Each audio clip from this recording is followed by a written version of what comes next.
Samai Chenla Richina Chenla, Mienti Tang no Trong Will Tommy Pendal, Nathan Le Mekong, there's Tut no Trong the Mon Basa Prote Lao Soft Night, Trong the Bon Pia Cantobong Nick Pong Rip Korat, Ning Will Tommy Le Mekong Kang Chung, Trong the Bon Basse, Madame Wat Pu, their Mienti Tenich Mota, Pia Wet Boret, like the Mong Robot Anaja Chenla, Min Premium Ta, Bat Festa Weraman, Hoi Min Botre Moyong Min Premium Ta, Campuchi Arias me. កាលដើមឡើយនគរជាឡាជាសមនរដ្ឋរបស់អាណាចក្រភ្នំប៉ុន្តែដោយសារនគរភ្នំចុកខ្សោយខ្លាំងនៅពាក់កណ្ដាលសតវត្សទី 6 នគរជាឡាកាន់តែមានឥទ្ធិពលខ្លាំងឡើងព្រះបាទភវវរ្ម័នទី 1 ជាបុត្ររបស់ព្រះបាទវីរវរ្ម័ននិងត្រូវជាចៅរបស់ព្រះបាទរុទ្រវរ្ម័ននៅពេលដែលព្រះអង្គធំពេញកំឡោះព្រះអង្គបានលើភាពល្បីល្បាញអំពីព្រះនាងកម្ពុជារាជលក្ស្មីថាមានរូបសម្ផស្សស្រស់ឆើតឆាយប្រៀបដូចជាព្រះម៉ែលក្ស្មីដែលគ្មានស្រីណាអាចប្រៀបផ្ទឹមនឹងព្រះនាងបានឡើយ ព្រះបាទភវវរ្ម័នទី 1 បានចាប់ព្រះតីប្រតិព័ទ្ធលើរូបព្រះនាងកម្ពុជារាជលក្ស្មីជារាជបុត្រីរបស់ព្រះបាទស្រេស្ថវរ្ម័ននៃនគរជាឡាព្រះបាទស្រេស្ថវរ្ម័នជាបុត្ររបស់ព្រះបាទសុតវរ្ម័នចំណែកព្រះបាទរុទ្រវរ្ម័នដែលជាព្រះអាយកោរបស់ព្រះបាទភវវរ្ម័នទី 1 ព្រះអង្គទ្រង់បានបញ្ជូនរាជសារបញ្ជាឲ្យព្រះបាទស្រេស្ថវរ្ម័នលើបណ្ដាការបញ្ជូនព្រះនាងកម្ពុជារាជលក្ស្មីមកកាន់អាណាចក្រភ្នំដើម្បីរៀបចំពិធីអភិសេកជាមួយព្រះបាទភវវរ្ម័នទី 1 ព្រះនាងពេញប្រតិប៉ុន្តែបានបដិសេធមិនព្រមលើកបណ្ដាការទៅកាន់គេហដ្ឋានខាងកូនប្រុសឡើយពីព្រោះប្រពៃណីរបស់អ្នកស្រុកជាឡាបុរសត្រូវទៅដណ្ដឹងស្រីហើយលើកបណ្ដាការទៅកាន់គេហដ្ឋានខាងស្រីហើយមង្គលការមានរយៈពេល 8 ថ្ងៃ 8 យប់លុះដល់យប់ទី 9 ទើបរៀបចំពិធីផ្សំដំណេកព្រះបាទរុទ្រវរ្ម័នទ្រង់ខ្ញាល់យ៉ាងខ្លាំងបានរៀបចំទ័ពបំរុងចេញកំទេចអាណាចក្រជាឡាចោលប៉ុន្តែព្រះបាទភវវរ្ម័នទី 1 ទ្រង់សូមដោះស្រាយដោយព្រះអង្គផ្ទាល់ ដោយមូលហេតុនេះហើយទើបមានការភ្នាល់គ្នាក្នុងការលើកភ្នំប្រុសភ្នំស្រីរវាងព្រះបាទភវវរ្ម័នទី 1 និងព្រះនាងកម្ពុជារាជលក្ស្មីលទ្ធផលខាងព្រះនាងកម្ពុជារាជលក្ស្មីទទួលបានជោគជ័យព្រះបាទភវវរ្ម័នទី 1 បានលើកបណ្ដាការទៅរៀបចំអភិសេកជាមួយព្រះនាងកម្ពុជាលក្ស្មីនៅនគរចេនឡាព្រះបាទស្រេស្ថវរ្ម័នបានប្រើនយោបាយស្តីដើម្បីរំដោះខ្លួនឲ្យរួចផុតពីនឹមត្រួតត្រារបស់អាណាចក្រភ្នំហើយបានលើករាជសម្បត្តិថ្វាយព្រះបាទភវវរ្ម័នទី 1 ឲ្យឡើងគ្រងរាជនៅក្នុងរាជធានីស្រេស្ថបុរៈឬរាជធានីលង្កបរពតត្រង់ប្រាសាទវត្តភូខេត្តចម្ប៉ាសាក់ព្រះនាងកម្ពុជារាជលក្ស្មីបានបញ្ចុះបញ្ចូលព្រះស្វាមីឲ្យធ្វើការវាយយកអាណាចក្រភ្នំចំណែកឯនៅក្នុងអាណាចក្រភ្នំវិញបានរៀបចំមហោស្រពទូទាំងប្រទេសអបអរសាទរនឹងព្រះបាទភវវរ្ម័នទី 1 ដែលបានឡើងគ្រងរាជនៅអាណាចក្រចេនឡានៅពេលនោះព្រះបាទភវវរ្ម័នទី 1 បានលើកទ័ពដោយមានជំនួយរបស់ព្រះអនុជរបស់ព្រះអង្គទ្រង់ព្រះនាមថាចត្រាសេនា ឬក៏ចិត្តសេនដែលមានមេដាផ្សេងគ្នានិងបិតារួមគ្នាដើម្បីចូលវាយលុកអាណាចក្រភ្នំបរាជ័យព្រះបាទរុទ្រវរ្ម័នដែលត្រូវជាអាយកោមានការតូចប្រតិយ៉ាងខ្លាំងក៏ប្រឈួនសុគតហើយរាជវង្សអាណាចក្រភ្នំបានបែកបាក់គ្នារត់ភៀសខ្លួនជា 3 ក្រុមរាជវង្សមួយក្រុមបានមករស់នៅក្នុងខេត្តតាកែវស្រុកអង្គរបូរីដែលមានរាជធានីឈ្មោះថានរវរនគររាជវង្សមួយក្រុមទៀតបានភៀសខ្លួនទៅរស់នៅជ្រោយម៉ាឡាកាប្រទេសម៉ាឡេស៊ី និងរាជវង្សមួយក្រុមធំទៀតបានភៀសខ្លួនទៅកាន់ប្រទេសជ្វាកណ្ដាលប្រជាជនជ្វាទាំងអស់អបអរសាទរទទួលរាជវង្សអាណាចក្រភ្នំឲ្យឡើងគ្រងរាជនៅក្នុងរាជធានីសាបាបង្កើតជារាជវង្សសៃលេនត្រឡើងហើយបន្ទាប់មកបានក្លាយជាស្ដេចចក្រពត្រាធិរាជព្រះបាទភវវរ្ម័នទី 1 បានទទួលជោគជ័យហើយបានបញ្ចូលអាណាចក្រភ្នំនៅក្នុងអាណាចក្រចេនឡាហើយបានដាក់ឈ្មោះរួមមួយថាកម្ពុជាឬកម្ពុជា ចំណែកឯប្រជាជនអាណាចក្រភ្នំបានបញ្ចូលរួមជាមួយនឹងប្រជាជនចេនឡាហើយកំណត់ដាក់ឈ្មោះថាខ្មែរទាំងឈ្មោះកម្ពុជាឬកម្ពុជានិងប្រជាជនខ្មែរបានកើតឡើងតាំងពីសតវត្សទី 6 រហូតមកដល់សពថ្ងៃនេះព្រះបាទភវវរ្ម័នទី 1 បានកសាងរាជធានីភវបុរៈព្រះបាទភវវរ្ម័នទី 1 បានដាក់ឈ្មោះនគរថាកម្ពុជាឬកម្ពុជាដើម្បីរំលឹកដល់បុព្វបុរសខាងដើមឈ្មោះថាកម្ពុស្វ័យយមពូវៈ មហាអេសីកម្ពុស្វ័យយមពូវៈជាមេកុលសម្ព័ន្ធឥណ្ឌាភាគខាងជើងជាពូជអារ្យជនបាននាំកុលសម្ព័ន្ធរបស់ខ្លួនចាក់ចេញពីឥណ្ឌាភាគខាងជើងឆ្ពោះមកកាន់ទឹកដីសវណ្ណភូមិនៅតំបន់សាឡវិននិងតំបន់មេណាមហើយបង្កើតជាអាណាចក្រចេនឡាឡើងចំពោះពាក្យចេនឡានេះជាឈ្មោះដែលអ្នកចំនួនចិនបានហៅតគ្នាហើយមានន័យថាស្រុកក្រមួនសុត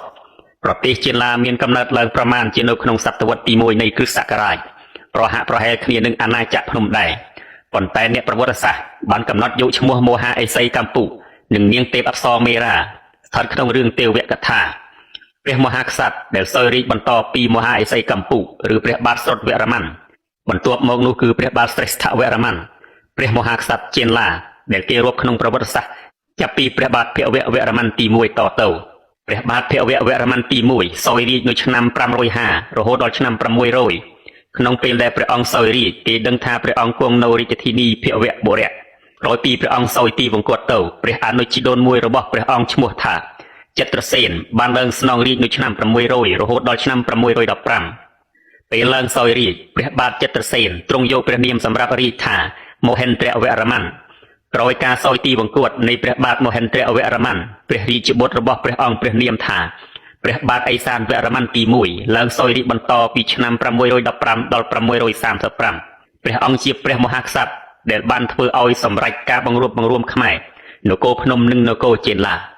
ព្រះអង្គទ្រង់បានបន្តសង្គ្រាមវាយយកអាណាចក្រភ្នំដែលព្រះបិតារបស់ព្រះអង្គនិងព្រះបេតុលាបានចាប់ផ្ដើមធ្វើនៅឆ្នាំ550ព្រះអង្គបានតាំងរាជធានីថ្មីនៅសតវត្សទី7មានឈ្មោះថាឥសានបុរៈដែលត្រូវនឹងរមណីយដ្ឋានប្រាសាទសម្បូរព្រៃគុកនៅខាងជើងខេត្តកំពង់ធំសប្តាហ៍ថ្ងៃព្រោះនៅទីនោះគេឃើញមានศิលាចារឹករបស់ព្រះអង្គជាច្រើនប្រទេសមានឈ្មោះថាចេនឡាធំឬចេនឡារួបរួមបន្ទាប់ពីព្រះបាទឥសានវរ្ម័នទី1ចូលទីវង្គតនៅឆ្នាំ635ព្រះបាទភវវរ្ម័នទី2បានឡើងគ្រងរាជ្យបន្តព្រះបាទឥសានវរ្ម័នទី1ទំនងជាគ្មានបុត្រទេហើយស្ដេចដែលសោយរាជបន្តពីព្រះអង្គមិនដឹងជាជិបញាតិវង្សខាងណាជាមួយព្រះអង្គទេបន្តរាជសម្បត្តិនិងរក្សាភាពរឹងមាំនៃចេនឡារួបរួមក្រោយពីព្រះបាទភវវរ្ម័នទី2ចូលទីវង្គតទៅព្រះរាជបុត្ររបស់ព្រះអង្គព្រះនាមថាជ័យវរ្ម័នទី1ពីឆ្នាំ657ដល់ឆ្នាំ681ទ្រង់យាងឡើងសោយរាជបន្តពីព្រះអង្គពុំមានបុត្រទេដោយហេតុនេះហើយក្រោយចូលទីវង្គតដោយគ្មានរាជបុត្រស្នងរាជព្រះរាជអគ្គមហេសីព្រះនាមថាជ័យទេវីទ្រង់គ្រងរាជសម្បត្តិបន្តពីព្រះអង្គដោយភាពកំសោយនៃការគ្រប់គ្រងបានធ្វើឲ្យមានភាពវឹកវររំជើបរំជួលរហូតដល់បែកបាក់គ្នាជាពីរនគរចេនឡាបាក់បែកបើទោះបីជាអាណាចក្រចេនឡាទទួលជ័យជំនះលើអាណាចក្រភ្នំទាំងស្រុងក៏ដោយក៏អំណាចរបស់ព្រះរាជាពុំអាចគ្រប់គ្រងលើអាណាចក្រភ្នំបានពេញលេញទេហេតុនេះហើយក្សត្របុរីតូចៗដែលស្ថិតនៅក្រោមចំណុះរបស់ចេនឡាបានឆ្លៀតឱកាសនេះបះបោរឡើងប្រការនេះធ្វើឲ្យមានការបាក់បែកផ្ទៃក្នុងប្រទេសតាមឯកសារចិនបានឲ្យដឹងថាព្រះរាជាណាចក្រចេនឡាត្រូវបានបែងចែកជាពីរនៅឆ្នាំ706នៃគ្រិស្តសករាជចេនឡាដីគោកជាតំបន់ពោពេញទៅដោយភ្នំនិងជ្រលងភ្នំនៅភាគខាងជើងចេនឡាដីគោកមានទីក្រុងនៅភវបុរៈដែលជាទីប្រសព្វនៃទន្លេសេមូននិងទន្លេមេគង្គក្នុងវិស័យក្រៅប្រទេសចេនឡាដីគោកបានធ្វើទំនាក់ទំនងការទូតជាមួយនឹងប្រទេសចិននៅឆ្នាំ717នៅឆ្នាំ722ចេនឡាដីគោកបានលើកទ័ពទៅជួយមេទ័ពយួនឈ្មោះថាម៉ៃហាដេដែលបានបះបោរឡើងប្រឆាំងនឹងការជិះជាន់របស់ប្រទេសចិនក្នុងរាជវង្សខាងនៅឆ្នាំ618ដល់ឆ្នាំ907ចេនឡាទឹកលិ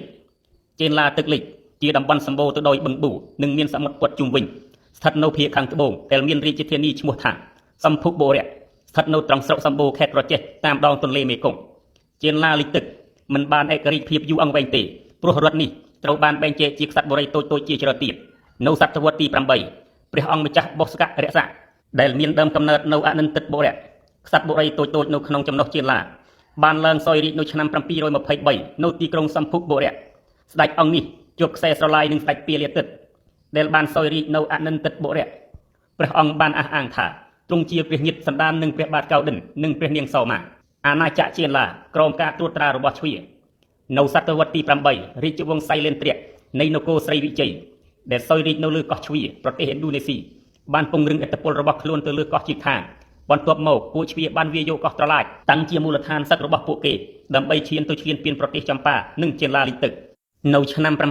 787ក្រោយពីរាតត្បាតប្រទេសចម្ប៉ារួចពួកជ្វាក៏ឡើងតាមទន្លេមេគង្គរហូតដល់ក្រុងសម្ភៈបុរៈខេត្តក្រចេះបានដុតបំផ្លាញនិងដឹកជញ្ជូនទ្រព្យសម្បត្តិព្រមទាំងចាប់ព្រះរាជវង្សខ្មែរខ្លះនាំយកទៅប្រទេសជ្វាឬប្រទេសស្រីវិជ័យនិងដាក់ចេនឡាលិចទឹកនៅក្រោមចំណុះនគរស្រីវិជ័យរបស់ជ្វា